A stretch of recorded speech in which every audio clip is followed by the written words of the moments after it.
नमस्कार, SBD news में आपका स्वागत है। पेश है 26 अगस्त गुरुवार दोपहर 12:15 बजे राजस्थान की 12 बड़ी खबरें। प्रदेश के 6 जिलों में जिला परिषद और पंचायत समिति सदस्यों के पहले चरण के लिए चुनाव के लिए मतदान आज सवेरे 7:30 बजे से शुरू हो गया है। मतदान को लेकर लोगों में उत्साह भी है। लोग मतदान केंद्रों पर पहुंच रहे हैं। हालांकि शुरू में मतदान की गति कम है, लेकिन धीरे धीरे ये तेज हो जाएगी। मतदान शाम 5:30 बजे तक चलेगा। इसके बाद ईवीएम को सुरक्षित स्थलों पर पहुंचा दिया जाएगा। मतदान को लेकर कोरोना गाइडलाइन की सख्ती से पालना के निर्देश दिए गए हैं। एक ही दिन में ग्वार के भाव में 2000 रुपए का उछाल बताया जा रहा है। ऐसे में ग्वार में बम्पर तेजी के आसार बने हुए हैं। इस बीच हनुमानगढ़ जिले के नौहर में बुधवार को ग्वार की बोली दोपहर तक 12,000 रुपए प्रति क्विंटल तक पहुंचने की चर्चाएं रही। हालांकि किसी भी व्यापारी ने इसकी अधिकृत पुष्टि नहीं की और न ही मंडी में आज ग्वार का कोई सौदा होना बताया है। बरसात न होने से ग्वार की फसल सूख रही है। पौधे मुरझा गए हैं, पत्तियां सूखकर पीली हो रही हैं। माना जा रहा है कि आने वाले दिनों में ग्वार के भाव एक बार फिर से रिकॉर्ड स्तर पर जा सकते हैं। खाद्य पदार्थों में मिलावट रोकने के लिए फूड सेफ्टी निदेशालय बनाने का मुख्यमंत्री का सपना साकार करने के लिए सचिवालय के आला अधिकारी तैयारियों में जुट गए हैं। चिकित्सा विभाग ने संभाग स्तर से लेकर ब्लॉक स्तर पर मिलावट रोकने के लिए लगने वाले स्टाफ, भवन और गाड़ी के लिए प्रस्ताव बनाकर वित्त विभाग को भेज दिया है। वित्त विभाग से हरी झंडी मिलने पर अस्थायी तौर पर फूड सेफ्टी निदेशालय काम करने लगेगा। पश्चिमी राजस्थान की महाकुंभ कहलाए जाने वाले विख्यात बाबा रामदेव मेले को स्थगित कर दिया गया है। 10 दिन के लिए मंदिर के पट बंद करने का निर्णय लिया है। कोरोना की वजह से तीसरी बार मेला स्थगित किया गया था। अब बुधवार देर शाम बाबा रामदेव समाधि समिति ने 7 से 17 सितंबर तक श्रद्धालुओं के दर्शन पर रोक लगा दी है। दरअसल हर साल भादवे में बाबा रामदेव मंदिर में लाखों की संख्या में श्रद्धालु दर्शन करने के लिए आते हैं। राजस्थान फाउंडेशन की ओर से ग्लोबल प्रवासी तीज सेलिब्रेशन 2021 का ऑनलाइन आयोजन किया गया।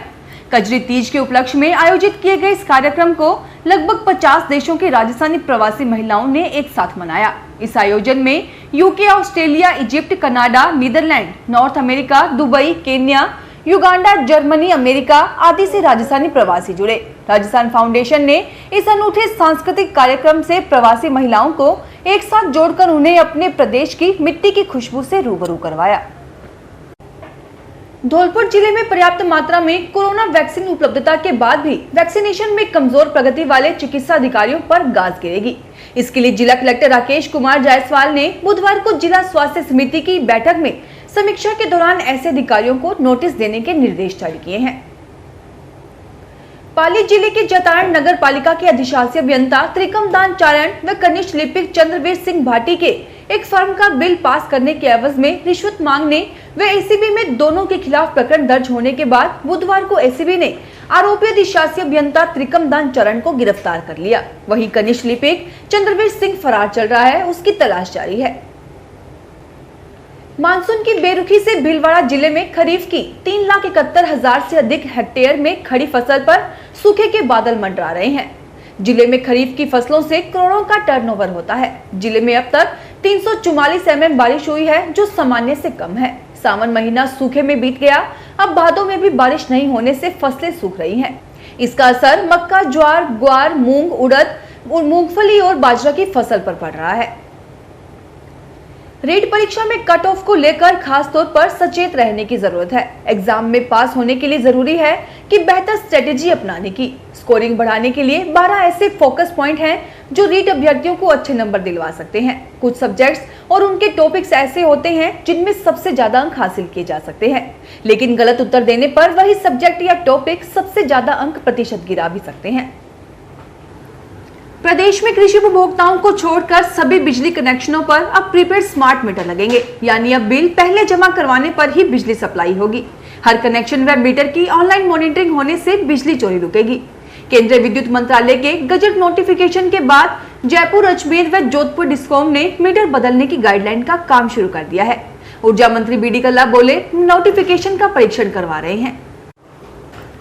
मुख्यमंत्री अशोक गहलोत से जारी खींचतान के बीच पूर्व डिप्टी सीएम सचिन पायलट ने राजधानी छोड़ फील्ड के दौरे करने की रणनीति बनाई है। पायलट ने गहलोत के गृह क्षेत्र से सियासी दौरों की शुरुआत कर दी है। सचिन पायलट की अब लगातार फील्ड में सक्रिय रहकर प्रदेश के अलग अलग इलाकों में दौरे करने की रणनीति है। फील्ड के दौरों के कार्यक्रम को अंतिम रूप दिया जा रहा है। अब पायलट लगातार दौरे करेंगे। उनके फील्ड दौरों से कांग्रेस की सियासत गरमाएगी। राज्य सरकार ने वर्ष 2020-21 में ओलावृष्टि से खराबा होने की नियमित गिरदावरी रिपोर्ट के आधार पर 11 जिलों के 85 गांवों को अभावग्रस्त घोषित किया है। इसमें हनुमानगढ़ जिले के 19 गांव शामिल हैं। आपदा प्रबंधन सहायता एवं नागरिक सुरक्षा विभाग के प्रमुख शासन सचिव आनंद कुमार ने बताया कि अलवर जिले का 1, बाड़मेर के 2, बीकानेर के 4, भरतपुर के 9, चित्तौड़गढ़ के 2, चूरू के 2, हनुमानगढ़ के 19, झुंझुनू के 28, कोटा के 8, सवाई माधोपुर के 6 और टोंक जिले के 4 गांवों को अभावग्रस्त घोषित किया गया है। उल्लेखनीय है कि अलवर, बाड़मेर, बीकानेर, भरतपुर, चित्तौड़गढ़, चूरू, हनुमानगढ़, झुंझुनू, कोटा, सवाई माधोपुर तथा टोंक से प्राप्त रबी फसल 2020-21 में ओलावृष्टि से खराबा होने की रिपोर्ट के आधार पर राज्य सरकार द्वारा जिलों से 85 गांवों को अभावग्रस्त घोषित किया गया है। यह प्रावधान इससे प्रभावित गांवों में इस अधिसूचना के प्रकाशित होने से 30 सितंबर 2021 तक लागू रहेंगे। फिलहाल इस बुलेटिन में इतना ही। फिर हाजिर होंगे और बड़ी खबरों के साथ। एसबीटी न्यूज के वीडियो देखने के लिए हमारे चैनल को सब्सक्राइब करें और नोटिफिकेशन पाने के लिए बेल आइकन को प्रेस करें।